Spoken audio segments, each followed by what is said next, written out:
नमस्ते दोस्तों, आप देख रहे हैं देववाणी, जहां आपको मिलती है भक्ति और ज्ञान की पवित्र आवाज। नमस्कार। भारत को त्योहारों का देश कहा जाता है और ये सच भी है, लेकिन एक रात ऐसी है जो सिर्फ एक उत्सव से कहीं बढ़कर है, और वो है महाशिवरात्रि। ये सिर्फ एक पर्व नहीं है, बल्कि शिव तत्व के गहरे रहस्य से जुड़ने की रात है। तो सवाल ये उठता है कि हम महाशिवरात्रि मनाते क्यों हैं? आखिर क्या खास है इस एक रात में जो इसे इतना महत्वपूर्ण बनाता है? चलिए आज इसके पीछे की 3 अद्भुत कथाओं और इसके गहरे आध्यात्मिक अर्थ को समझने की कोशिश करते हैं।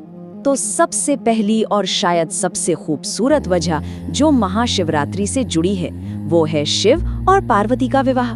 ये सिर्फ एक प्रेम कहानी नहीं है, बल्कि ये तो तपस्या, भक्ति और समर्पण का एक अद्भुत संगम है। तो हुआ यूं कि माता सती के आत्मदाह के बाद भगवान शिव इतने गहरे शोक में डूब गए कि उन्होंने संसार से खुद को पूरी तरह अलग कर लिया। वो कैलाश पर जाकर ऐसी गहरी तपस्या में लीन हो गए कि सृष्टि का पूरा संतुलन ही बिगड़ने लगा। और दूसरी तरफ माता सती ने पार्वती के रूप में फिर से जन्म लिया।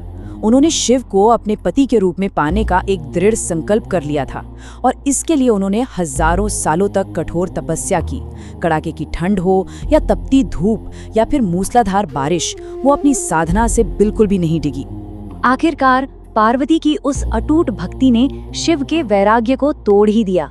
वो अपनी तपस्या से जागे और उन्होंने पार्वती को अपनी पत्नी के रूप में स्वीकार किया, और उनका ये दिव्य मिलन, उनका विवाह ठीक इसी पवित्र रात यानी फाल्गुन मास की कृष्ण पक्ष की चतुर्दशी को हुआ था। तो इसी दिव्य विवाह के उत्सव के रूप में महाशिवरात्रि मनाई जाती है, और ऐसी मान्यता है कि इस दिन अगर सच्चे मन से शिव पार्वती की पूजा की जाए तो वैवाहिक जीवन में सुख और प्रेम बढ़ता है।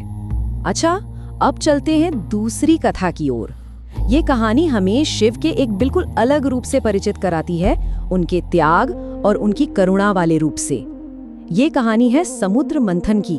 तो हुआ ये कि जब देवताओं और असुरों ने अमरता के लिए समुद्र मंथन किया, तो अमृत से पहले निकल आया हलाहल विष, एक ऐसा जहर जो पूरी सृष्टि को भस्म कर सकता था। जब कोई और रास्ता नहीं बचा तो सबने महादेव से गुहार लगाई। तब शिव ने पूरी मानवता को बचाने के लिए उस जहर को पी लिया और उसे अपने गले में ही रोक लिया। इसी वजह से उनका कंठ नीला पड़ गया और तभी से वो नीलकंठ कहलाए। और यही वजह है कि भक्त शिवलिंग पर जल और दूध चढ़ाते हैं। ये उस विष की गर्मी को शांत करने का एक प्रतीक है, एक कोशिश है उस जहर की तपन को कम करने की, जिसे शिव ने पूरी सृष्टि की रक्षा के लिए अपने कंठ में धारण कर लिया था। महाशिवरात्रि से जुड़ी एक तीसरी कथा भी है जो हमें शिव के निराकार और अनंत स्वरूप से मिलवाती है। मतलब वो रूप जिसका कोई आकार नहीं, कोई शुरुआत नहीं, कोई अंत नहीं। ये कहानी है कि कैसे भगवान शिव पहली बार एक ज्योतिर्लिंग के रूप में प्रकट हुए। तो हुआ यूं कि एक बार सृष्टि के रचयिता ब्रह्मा जी और पालक विष्णु जी में ये बहस छिड़ गई कि दोनों में से श्रेष्ठ कौन है। अब ये विवाद इतना बढ़ गया कि ब्रह्मांड का संतुलन ही बिगड़ने का खतरा पैदा हो गया। और तभी उनके इस विवाद को खत्म करने के लिए भगवान शिव एक विशाल अनंत ज्योति स्तंभ के रूप में प्रकट हुए। यही था पहला ज्योतिर्लिंग, और उसका प्रकाश पूरे ब्रह्मांड में फैल गया। तब ब्रह्मा और विष्णु ने उस ज्योति स्तंभ का आदि और अंत खोजने का फैसला किया। विष्णु नीचे की ओर गए और ब्रह्मा ऊपर की ओर। लेकिन हजारों साल की यात्रा के बाद भी वे दोनों इसका कोई छोर नहीं खोज पाए। तब उन्हें एहसास हुआ कि शिव ही परम शक्ति हैं, जिनका न कोई आरंभ है न कोई अंत। तो ये तो थी वो 3 कथाएं, लेकिन इन कहानियों से भी परे महाशिवरात्रि का एक बहुत गहरा आध्यात्मिक महत्व है। ये रात सिर्फ पूजा पाठ की नहीं, बल्कि ये रात है आत्मचिंतन की। देखिए, महाशिवरात्रि में जो रात्रि शब्द है उसका एक खास महत्व है। ये सिर्फ बाहरी अंधकार का प्रतीक नहीं है, बल्कि ये हमारे भीतर के अज्ञान के अंधकार से ज्ञान के प्रकाश की ओर जाने की यात्रा का प्रतीक है। और इसीलिए इस रात को जागकर बिताने की परंपरा है, जिसे जागरण कहते हैं।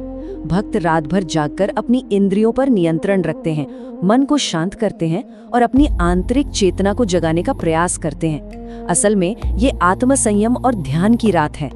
तो कुल मिलाकर इस पर्व का सार क्या है? ये हमें ब्रह्मा और विष्णु की कथा की तरह अहंकार को त्यागना सिखाता है। ये हमें माता पार्वती की तरह धैर्य और तपस्या का महत्व समझाता है।